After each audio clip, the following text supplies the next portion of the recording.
Bill రావాలమ్మా 6 months అయితే కంటిపల్లి ప్రోగ్రాంలో తిరుమలపల్లి ఒకటే కాదు సార్, ఇంకా మనకు 6-7 సబ్ సెంటర్స్ ఉన్నాయి, విలేజెస్ ఉన్నాయి. వాటి యొక్క బిల్ ప్రిపేర్ చేసి సర్పంచ్లకు మరి అన్ని విధాలుగా సహకరించినటువంటి మా అధికారులకు మరి మా పాత్రిక మిత్రులకు అందరూ కూడా నేను కృతజ్ఞతలు తెలియజేస్తా ఉన్నాను. గత 5 సంవత్సరాల్లో కేసీఆర్ గారి నాయకత్వంలో, ఇక్కడ మాజీ ఆర్టీసీ చైర్మన్ బాజిరెడ్డి గారి యొక్క నాయకత్వంలో ఒక టర్మ్ ఎంపీ, మళ్ళా తర్వాత లోకల్ బాడీ ఎమ్మెల్సీగా కవిత మేడం గారి యొక్క సహకారంతో ఇందల్వాయి మండలానికి సంబంధించిన అన్ని గ్రామాలకు రోడ్ల రూపంలో కానీ, కమ్యూనిటీ హాల్ రూపంలో కానీ, రైతు బంధు, రైతు ఇన్సూరెన్సు, 24 hours ఉచిత కరెంట్ కానీ, అంటే విప్లవాత్మకమైనటువంటి మార్పుని గౌరవ మాజీ తెలంగాణ తొలి ముఖ్యమంత్రి గారు తీసుకొచ్చింది అనేది మాత్రం నిజం. ఒక అంశం కాదు, ఇరిగేషన్ సిస్టమ్ని డెవలప్ చేశారు. అదేవిధంగా చెరువులను మరమ్మతం చేయడం జరిగింది. కరెంటు తెలంగాణ ఏర్పడితే చీకటిమయం అవుతుందన్నటువంటి పరిస్థితి నుంచి భారతదేశంలోనే 24 గంటల కరెంటు ఇచ్చే, ఉచిత కరెంట్ ఇచ్చే ఏకైక రాష్ట్రం తెలంగాణ రాష్ట్రంగా తీర్చిదిద్దినటువంటి పరిస్థితి. మరి 1-2 కాదు, విత్తనాల రూపంలో తీసుకున్నా కానీ, మరి దాన్ని కొనుగోలు సెంటర్లు ఏర్పాటు చేసి రైతాంగం దగ్గరనే వ్యవస్థను తీసుకొచ్చి అన్ని విధాల సౌకర్యాలు కల్పించినటువంటి విషయం వాస్తవం. దాంట్లో మేము కూడా పాలు పంచుకున్నందుకు సంతోషిస్తూ ఉన్నాం. అదేవిధంగా కోవిడ్ మహమ్మారి బట్ట కడితే చాలు, డెవలప్మెంట్ అభివృద్ధి అన్నీ మర్చిపోయాం. మనం బతికితే చాలు అనుకున్న పరిస్థితి నుంచి కూడా మా అధికారుల సహకారం కానీ, మేము కానీ అందరం కూడా ప్రజల్లో ఉండి, ప్రభుత్వాలు మరి వైద్య బృందం ఒక సలహా సూచనల మేరకు మా వంతు సేవలు అందించడానికి కూడా మేము సఫలీకృతం అయ్యామని కూడా మేము సంతోషిస్తూ ఉన్నాం. మనము ఈ దాహం వేసినప్పుడు ఎక్కడ దొరికితే అక్కడ నీళ్ళు తాగడానికి ప్రయత్నిస్తాం కాబట్టి ఇమ్మీడియట్గా అటువంటి వాటర్ తాగితే ఇమ్మీడియట్గా డయేరియా అవుతుంది ఫస్ట్. దాని తర్వాత నెక్స్ట్ సన్ స్ట్రోక్, వడదెబ్బ.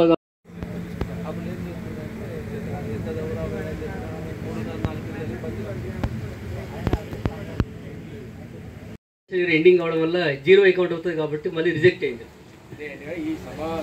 అవును, రిజెక్ట్ అయింది. మళ్ళీ దాన్ని వాళ్ళే రీజనరేట్ చేస్తామన్నారు. టోకెన్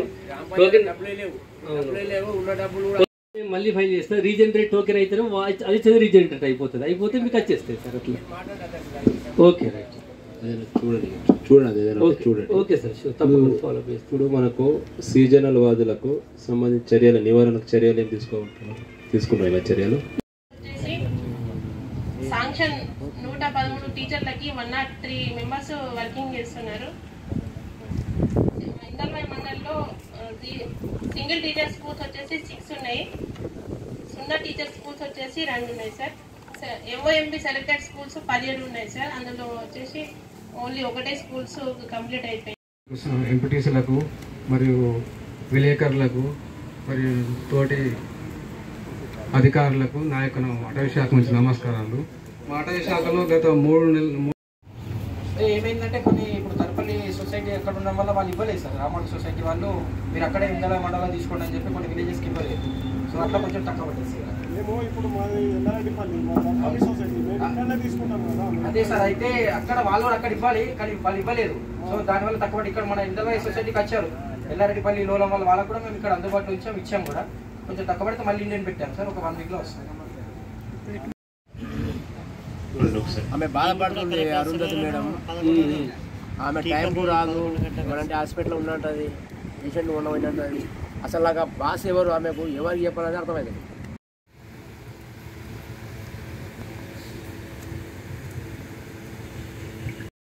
కరెక్ట్ పని చేయకుంటే ఎవరికి చెప్పాలా? మెడికల్ ఆఫీసర్ మాకు సూపర్వైజర్కి చెప్పాలి ఫస్ట్. వీళ్ళకే సార్, సూపర్వైజర్ తర్వాత సూపర్వైజర్ మా ఏఎన్ఎంకు హెల్ప్ చేస్తలేదు సార్ ఈ టైంకి అట్లా. 20 మంది ఫార్మర్స్ చనిపోవడం జరిగింది. ఆ 20 మందికి డబ్బులు చెల్లించడం జరిగింది. ఇంకో 3 క్లైమ్స్ ఏంటంటే వివిధ కారణాల వల్ల పెండింగ్స్లో ఉన్నాయి. ఆ 3 క్లైమ్స్ కూడా తొందరలో సెటిల్ అవుతాయి. మండల పరిధిలోని 2 సొసైటీల్లో రైతులకు సంబంధించిన ఎరువులు విత్తనాలు అందుబాటులో ఉన్నాయి. ప్రతి ఒక్కరూ అక్కడ వినియోగించుకోవాలని కోరుతున్నాం. ఏమైనా సందేహాలు ఉంటే అడగండి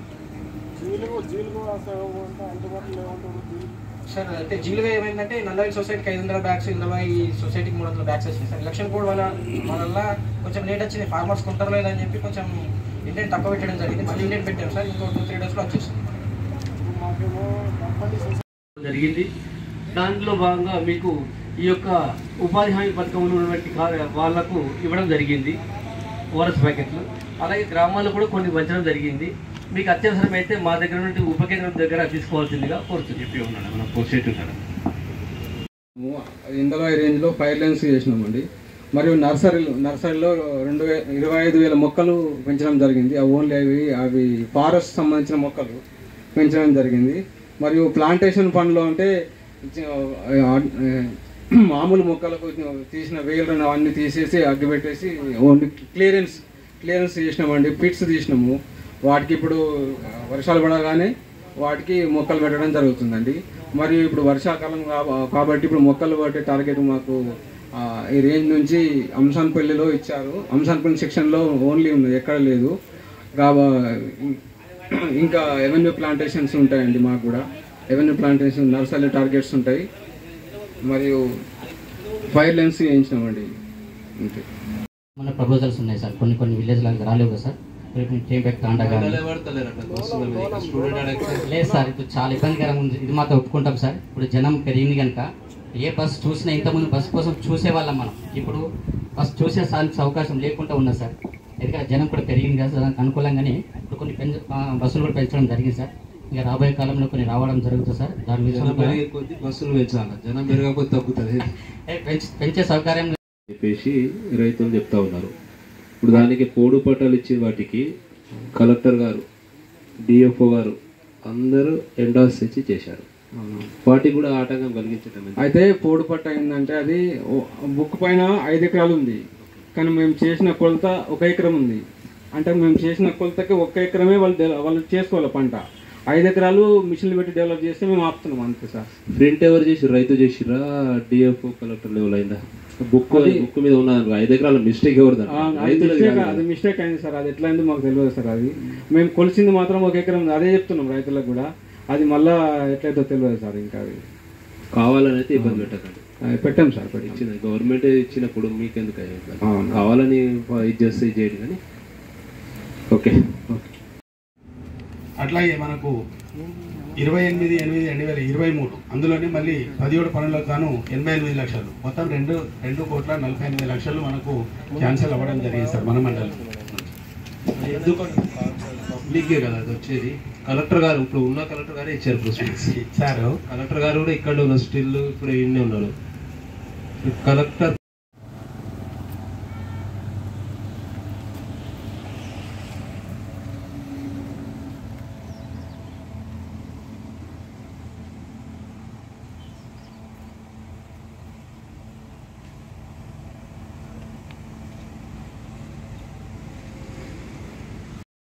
మరి ఇక్కడ నుంచి కూడా ఆయన కలెక్టర్ ప్రొసీడింగ్ వస్తాయి కదా, ఇక్కడ నుంచి అయినా ఉన్న కలెక్టర్ గారిదే అవి కూడా చెల్లుబాటు అవుతుందా? అవి కూడా ఉత్త పేపర్లు ఉంటాయి?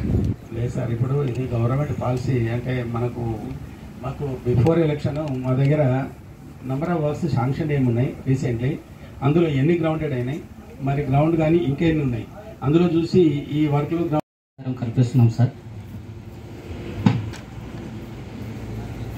మన నిజామాబాద్ పరిధిలో గల బస్సుల సంఖ్య 80 ఉన్నాయి సార్. వీటిలో అద్దె బస్సులు ఇప్పుడు 21 ఉన్నాయి సార్. అందులో ఎక్స్ప్రెస్, పల్లె వెలుగు మరియు ఉన్నాయి sir. Palle Velugu, express, super luxury ఇంకా కొన్ని సౌకర్యాలు ఉన్నాయి సార్. మనం 10 మండలాల నుంచి కోల్సినటువంటి చర్యలు, దానికి సంబంధించిన పాంప్లెట్స్ కూడా రిలీజ్ చేశాం మేము ఆల్రెడీ. మరియు ఈ యొక్క ఉపాధి హామీ పనులకు వెళ్ళేటువంటి వారికి కూడా ఎండలో పనిచేస్తారు కాబట్టి ఓఆర్ఎస్ ప్యాకెట్స్ డిస్ట్రిబ్యూషన్ అనేది జరిగింది. ఓఆర్ఎస్ ప్యాకెట్లన్నీ ఆశా.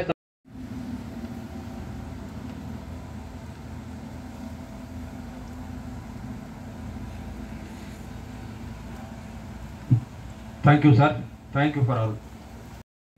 గత 5 సంవత్సరాలుగా ఎలాంటి ఆటంకం కలగకుండా సజావుగా పూర్తి సంపూర్ణమైన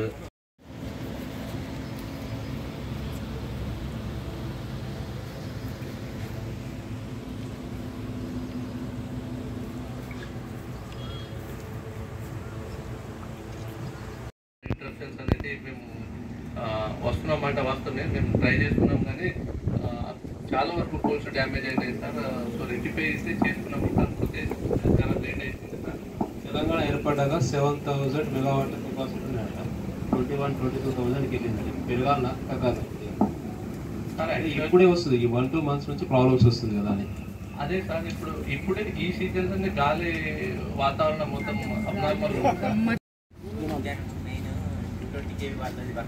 ఇంతకుముందు లేదా ఈ గత 7-8 years నుంచి కూడా అదే సేమ్ సిచ్యువేషన్ కదా. ఇప్పుడే కొత్తగా క్లైమేట్ మారట్లేదు. ఇప్పుడు ఇది రెగ్యులర్గా ఉండేది కదా. అంతేనా? ప్రభుత్వం మారిందా? అండ్ మోర్ ఓవర్ సార్ ఇంకొకటి, చాలా దగ్గర మనకు అన్ని లైన్ల హామీలు ఇచ్చిందో అవన్నీ కూడా నెరవేర్చాలి. మా పార్టీకి కానీ బహుశా ఇది కానీ మాకు ఎవరైతే ప్రజలు అండగా నిలబడ్డారో, ప్రజలు మాకు నమ్ముకొని ఉన్నారో, మాకు ఎవరైతే అన్నారు వాళ్ళు ఖచ్చితంగా కంఠంలో పానం ఉన్నంత వరకు మా వంతు వరకు అండగా నిలబడతాం.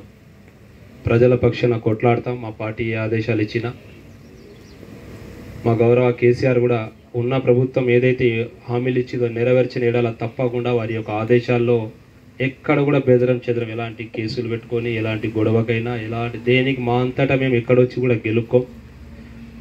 గెలుక్కునే పరిస్థితి తీసుకొస్తే ఉద్యమాల నుంచి వచ్చినాం. అప్పుడే చాలా కేసులు అనుభవించాం. మరోసారి మరలా అంటున్నాను, మేము ఎవరిని గెలుక్తే మీరు ఒక్క అడుగుకు 100 అడుగు వేస్తాం. మాకు కేసులు అంటే భయం లేదు. భయం అంటే ప్రజల పక్షాన నిలబడడానికి ఖచ్చితంగా నిలబడతాం. కాబట్టి మాకు మొండితనానికి ఇంకా పరీక్షించద్దు. మా సహనాన్ని పరీక్షించకుండా మీరు ఇచ్చిన హామీలో నెరవేరిస్తే మేము కూడా సంతోషపడతాం, మేము కూడా సంతోషిస్తాం. మా ప్రజలకు న్యాయం జరుగుతుందని చెప్పేసి కూడా ఈ సందర్భంగా తెలియజేస్తా ఉన్నాం. ఏర్పడ్డాక బాజిరెడ్డి గారు ఒక సహకారంతో పార్టీ మండల ప్రెసిడెంట్గా కూడా నేను ఎన్నికవడం జరిగింది. ఆ తర్వాత అదృష్టం ఏంటంటే అదే బాజిరెడ్డి గోవర్ధన్ గారి యొక్క సహకారం కానీ మాజీ ఎంపీ ప్రస్తుత ఎమ్మెల్సీ కవిత మేడం గారి యొక్క ఆశీస్సుల వల్ల ఇందల్వాయి నూతన మండలానికి తొలి ఎంపీపీగా అవకాశం కల్పించారు. పార్టీ కూడా అవకాశం కల్పించినందుకు పార్టీకి మరి మా మాజీ ఎమ్మెల్యే గారికి మా కవిత మేడంకి జీవితాంతం గుర్తు చేసుకుంటూ మా వంతు పార్టీకి అధికారంలో ఉన్నా లేకున్నా పార్టీకి కట్టుబడి పనిచేస్తామని చెప్పేసి కూడా వారికి ఎల్లవేళలా రుణపడి ఉంటామని చెప్పేసి కూడా సభ ద్వారా కోరుకుంటూ మరి అదేవిధంగా ఏదైతే రాజకీయాల్లో సహజం మా ఎంపీపీ అంటే నేను కొన్ని నాకు అనుభవం చెప్తున్నాను. మనిషికి జీవితంలో కష్టం అనేది సహజం. రామాయణమే చూసుకున్నట్లయితే సరిగ్గా రాజా సింహాసనానికి అధిరోహించే సమయానికే రాముడికి 14 సంవత్సరాలు అరణ్యవాసానికి వెళ్ళాల్సి వచ్చింది. ఆ కష్టమే రాకపోయి ఉంటే డైరెక్ట్ రాజ్యాధికారానికి వెళ్ళి ఉంటే రామాయణానికి ఇంత పవిత్రత ఉండకపోయేదేమో బహుశా. కష్టాన్ని అనుభవించుడు కాబట్టే ఇప్పటి కూడా రామాయణం మనకు ఒక ఆదర్శప్రాయంగా నిలుస్తూ ఉన్నది. కాబట్టి కష్టాన్ని నేను కూడా సర్పంచ్కి పోటీ చేశాను, అమ్మకు పోటీ చేయించాను, ఓడిపోవడం జరిగింది. తర్వాత పక్క విలేజ్కి వెళ్ళడం జరిగింది.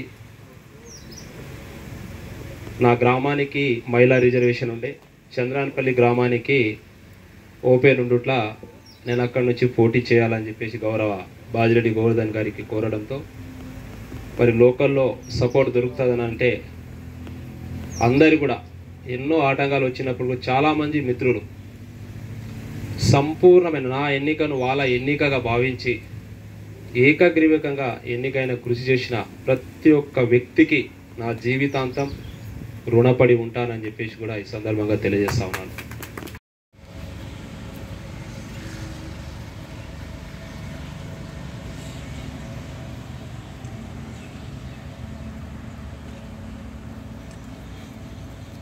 కానీ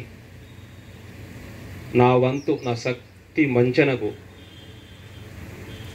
నా వంతు ఎంత కృషి అవుతుందో అంత బాజిరెడ్డి గోవర్ధన్ సహకారం, కవితక్క సహకారంతో ఈరోజు చంద్రాన్పల్లి గ్రామానికి నిర్భయంగా చెప్పగలను, ఇందల్వాయి మండల్లోని నెంబర్ 1 స్థానానికి చిన్న గ్రామైనా నిలపడం జరిగింది. సుమారు 6 కోట్ల నిధులతో డెవలప్మెంట్ చేయడం జరిగింది. దాని వెనకాల బాజిరెడ్డి గోవర్ధన్ గారి యొక్క కృషి ఉంది, కవిత మేడం గారి కృషి ఉంది, విజీ గౌడ్ సార్ వాళ్ళ మద్దతు ఇవన్నీ కూడా చేయడం జరిగింది.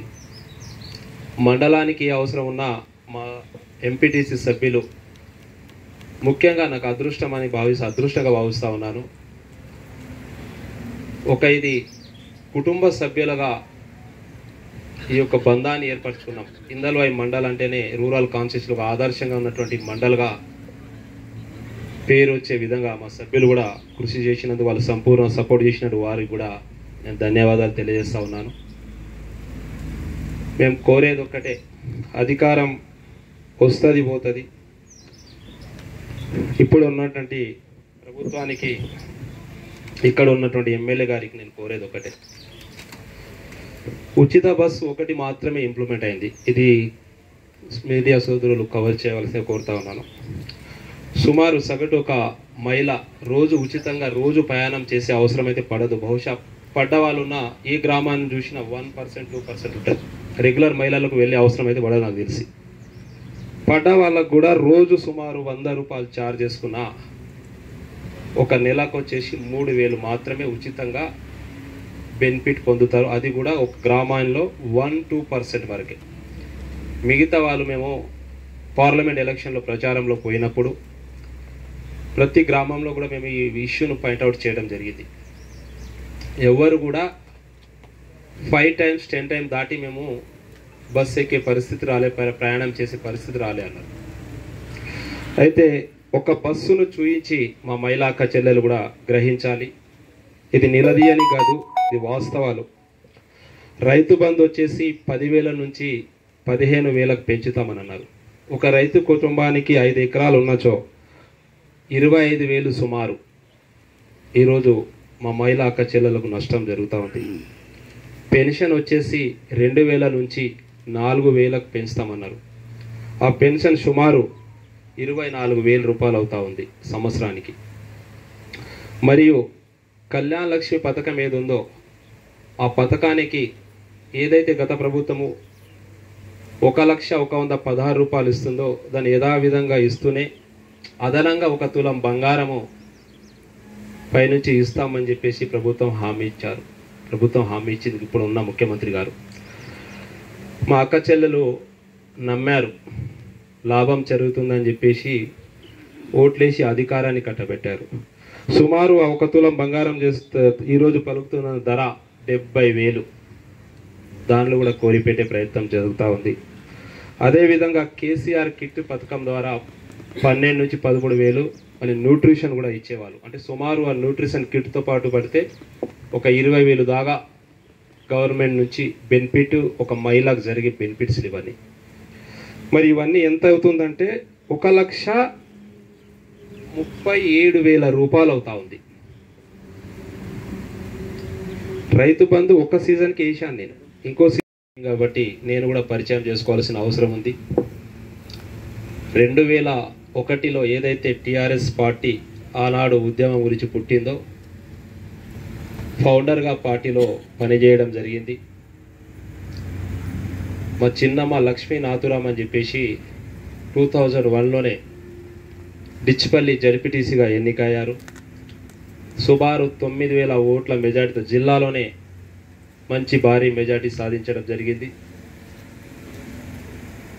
2004 సార్వత్రిక ఎన్నికల్లో గౌరవ కీర్తిశేషులు కేశపల్లి గంగారెడ్డి గారు టీఆర్ఎస్ పార్టీ నుంచి ఇక్కడ అభ్యర్థిగా డిచ్పల్లి నియోజకవర్గాన్ని పోటీ చేసే సమయంలో ఎన్నికల ప్రచారంలో భాగంగా మా జడ్పీటీసీ లక్ష్మీనాథురం అని మా చిన్నమ్మ గారు వడదెబ్బతో చనిపోవడం జరిగింది. చనిపోయిన తర్వాత మళ్ళీ బై ఎలక్షన్స్ వస్తే పార్టీ టికెట్ ఇతరుల వ్యక్తులకు ఇచ్చింది. అక్కడ ఉన్న పరిస్థితులు రాజకీయాల్లో చాలా తెలియదేం లేదు, కుళ్ళు కుతంత్రాలు రకరకాల ఇబ్బందులకు గురి చేసినప్పటికీ కూడా ఇండిపెండెంట్గా నామినేషన్ వేసి మా అమ్మను అప్పుడు ఇండిపెండెంట్గా నామినేషన్ వేసి మా ప్రయత్నాలు మేము చేసి మళ్ళీ ఏకగ్రీవంగా ఎన్నికై అధికారంలో కాంగ్రెస్ పార్టీ ఉన్నప్పటికీ కూడా మళ్ళీ యథావిధంగా టికెట్ ఇవ్వలేదని చెప్పేసి కూడా ఎలాంటి ఆలోచన చేయకుండా ఉద్యమానికి కట్టుబడి ఉండాలి, తెలంగాణ రాష్ట్ర సాధనకై మా వంతు కూడా మేము కృషి చేయాలని చెప్పేసి మళ్ళీ యథావిధంగా టీఆర్ఎస్ పార్టీలోనే కొనసాగడం జరిగింది. 2004 నుంచి డిచ్పల్లి మండల్ యూత్ ప్రెసిడెంట్గా నేను పనిచేయడం జరిగింది. తర్వాత పార్టీ మండల్ జనరల్ సెక్రటరీగా రాష్ట్రం ఏర్పడ్డాక గౌరవ బాజిరెడ్డి గోవర్ధన్ గారి యొక్క వారి అభ్యర్థిగా వారికి కూడా మేము పూర్తి సంపూర్ణంగా మద్దతు ఇచ్చి ప్రజల సహకారంతో ఎమ్మెల్యేగా గెలిపించుకోవడం జరిగింది. రూపాయలు మా మహిళా అక్క చెల్లెలకు నష్టం చేకూర్చేటువంటి పరిస్థితి కనబడతా ఉంది. మరి ఇవన్నిటి కూడా ఇక్కడ ఉన్నటువంటి ఎమ్మెల్యే గారు కానీ ప్రతిపక్షంలో ఉన్నప్పుడు వేరు, నేను వారికి సలహా ఇచ్చేనంత వారిని కాకపోవచ్చు బహుశా, కానీ ఆ స్థాయి నాది కాకున్నప్పటికీ కూడా నేను కూడా రాజకీయాల్లో నిరంతరంగా ఉన్నాను. మండల సమస్యలు తెలుసు, ప్రజల సమస్యలు ఒక తెలుసు. అధికారం వచ్చాక బాధ్యతతో ఉండాలి మనిషి. అధికారం ప్రతిపక్షంలో ఉన్నప్పుడు నిలదీయాలి, ప్రతిపక్షం అన్నటువంటి పాత్రను పోషించాలి. కానీ ఇప్పుడు కూడా యథావిధంగా అదే సాగుతుంది, ఎదురుదాడి. కేసీఆర్ గారు ఏం చేశారు, బాజిరెడ్డి గోవర్ధన్ గారు ఏం చేశారు, వాళ్ళు ఏం చేసిరో చేయకపోతేనే ఇంటికి పంపించారు అంటున్నాను. ఏం చేయలేదని అనుకోవచ్చు, లేకుంటే మీరు ఇచ్చినటువంటి హామీలను అన్నీ నెరవేరుతాయని నమ్మి ప్రజలు అధికారం కట్టబెట్టారు. మరి మీరైనా ఏమైనా చేస్తేనే మా పదవి మా కాలమే ఇప్పుడు ఇంకా నెల రోజులే ఉంది, 5 సంవత్సరాలు ఇట్టే గడిచిపోయింది. మీ కాలం కూడా 6 నెలల ఇట్టే గడిచిపోయింది, ఒక్క ఇంప్లిమెంట్ కాలే. ఇంకో 4 సంవత్సరాలు ఈజీగా గడిచిపోద్ది. అప్పుడు ప్రజలు అధికారం ఇవ్వాలన్నా తీసేయాలని నిర్ణయించేది ప్రజలప్పుడు. ఇవన్నీ దృష్టిలో పెట్టి పని చేయాలని చెప్పేసి నేను మనవి చేస్తూ ఉన్నాను. మేము ఎంతో కష్టపడ్డాం. ప్రతి కుల సంఘాలకు మండల పరిషత్ సర్వసభ సమావేశంలో సందర్భంగా ఏదైతే గత 5 సంవత్సరాలుగా ఎంపీపీగా మా తోటి ఎంపీటీసీలు మరి రిటైర్ అయినటువంటి మా సర్పంచ్లు అందరూ కూడా బాజిరెడ్డి గోవర్ధన్ యొక్క నాయకత్వంలో, కేసీఆర్ గారి యొక్క నాయకత్వంలో మరి మండలాల్లో అన్ని గ్రామాలకి అభివృద్ధిలో మా యొక్క పాత్రని పోషించడం జరిగింది. గౌరవ మాజీ శాసనసభ్యులు బాజిరెడ్డి గోవర్ధన్ యొక్క సహకారంతో ఈ మండలం బాజిరెడ్డి గోవర్ధన్ యొక్క సహకారంతో నూతనంగా ఇందులో ఈ మండలం ఏర్పడడం జరిగింది. ఏర్పడ్డ తర్వాత ఎస్టీ గురుకుల స్కూల్ కూడా ఇక్కడ మంజూరు రావడం జరిగింది. కేజీబీబీ స్కూల్ మంజూరు చేయడం జరిగింది. మిషన్ భగీరథ సప్లై ప్లాంట్ కూడా ఇందల్వాయిలోనే ఏర్పాటు చేయడం జరిగింది. మరి రోడ్ల విషయాలు చూసుకుంటే NH44 నుంచి సిర్నాపల్లి వరకు డబుల్ రోడ్డు, మరి అన్ని గ్రామాల్లో రోడ్ స్పెషాలిటీసు, సీసీ రోడ్లు, కుల సంఘాలకు భవనాలు, కమ్యూనిటీ హాల్స్, మన ఊరి మనబడి పథకం కింద స్కూల్ డెవలప్మెంట్స్కు కోట్ల నిధులు ఇవ్వడం జరిగింది.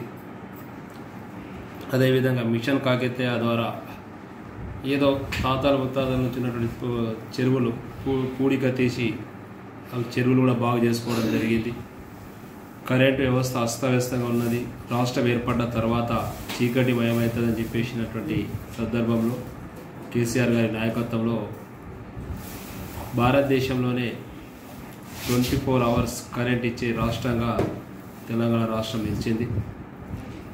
మరి అనేక విప్లవాత్మకమైనటువంటి సంక్షేమ పథకాలు, కార్యక్రమాలు కూడా గౌరవ కేసీఆర్ గారు తీసుకోవడం జరిగింది. ప్రతి గ్రామానికి జీపీ శానిటేషన్స్ అనేటువంటి వర్క్ తీసుకొచ్చి మిషన్ భగీరథ లాంటి ప్రతి గడపకు నీరు అందించే కార్యక్రమము, అనేకమైనటువంటి హరితహారం ప్రోగ్రామ్స్ కానీ, క్రీడా ప్రాంగణం కానీ మరి చాలా డెవలప్మెంట్ చేయడం జరిగింది. ఎన్నికల్లో భాగంగా హామీలు అనేటువంటి కూడా కళ్యాణ లక్ష్మి పథకం కానీ, కేసీఆర్ కిట్ కానీ, రైతు బంధు కానీ, రైతు ఇన్సూరెన్స్ కానీ, మరి పెన్షన్ కానీ అనేకమైనటువంటి సంక్షేమ పథకాలు మరి ఐటీ రంగంలో కానీ ఉద్యోగ కల్పనలో కూడా నెంబర్ 1 రాష్ట్రంగా నిలిచింది. మరి గత కొన్ని రోజుల క్రితం కాంగ్రెస్ పార్టీ ఇచ్చి ఏదైనా అమలు కానీ హామీలు ఇచ్చి మరి ఎలాంటి హామీ కూడా నెరవేర్చకుండా ప్రజలను తప్పుదోవ పట్టిస్తూ ఉంది. అధికారం వచ్చాక బాధ్యతతో ఉండాల్సిన నాయకులు ఇప్పుడు కూడా ప్రతిపక్షంలో ఉన్నట్టు కేసీఆర్ ఇది చేయలే, బాధ్యుడి గౌరవ ఇది చేయలే అని చెప్పేసి దాడి చేయడం తప్ప ఇచ్చిన హామీని మర్చిపోతూ ఉన్నారు. ఇందల్వాయి మండలాన్ని చూసుకున్నట్లయితే దర్పల్లి రోడ్డుకు ఉన్నటువంటి లింగాపూర్ బ్రిడ్జ్ కానీ, గౌరారం బ్రిడ్జ్ కానీ గత మాజీ ఎమ్మెల్యే గారు, నేను ఎంపీపీగా ఉన్నాను, ఇప్పుడు కూడా స్టోన్స్ వేయడం జరిగింది. టెండర్ కంప్లీట్ అయింది, అగ్రిమెంట్ అయింది, స్టోన్స్ కూడా వేసినాక మళ్ళీ దానికి ఇంకో డబుల్ స్టోన్స్ వేయడం. మరి గ్రాంట్ మారిందా, నిధులు ఎక్కువ తీసుకొస్తున్నారా, కొత్త గ్రాంటా, కాంట్రాక్టర్ మారిందా, టెండర్ ప్రాసెస్ ఏమైనా క్యాన్సిల్ అయిందా, అది ఏమీ లేకుండా గత ప్రభుత్వం చేస్తున్నటువంటి పనులను మేము చేసినామని చూపించే ప్రయత్నం ఏదైతే ఉందో అది మీ విలువను దిగదారుస్తుంది తప్ప దానివల్ల విలువ పెరగదు. ప్రజలకు అన్నీ తెలుసు. తెలంగాణ ప్రజలు చాలా చైతన్యవంత ప్రజలు, పూర్తి అవగాహన ఉన్నటువంటి ప్రజలు. ఇక్కడ ఏదైతే బాజిరెడ్డి గోవర్ధన్ గారు, కేసీఆర్ గారి నాయకత్వంతో ఏదైతే డెవలప్మెంట్ చేశారో ఒకసారి ఆ నిధులను మొత్తం డాటా తీసుకోండి. వారికన్నా రెట్టింపుగా మీరు నిధులు తీసుకొని మేము కూడా హర్షిస్తాం. ఎందుకంటే మా మండల ప్రజలే డెవలప్ అవుతారని. బెదిరించుడు, గతంలో పని స్టార్ట్ అయిన పనులను కూడా ఆపడము, ఇది సరైనది కాదు. మీరు పెద్దవారు, ఇప్పటికైనా డెవలప్మెంట్ చేయండి, మళ్ళీ అధికారం ఇస్తారు.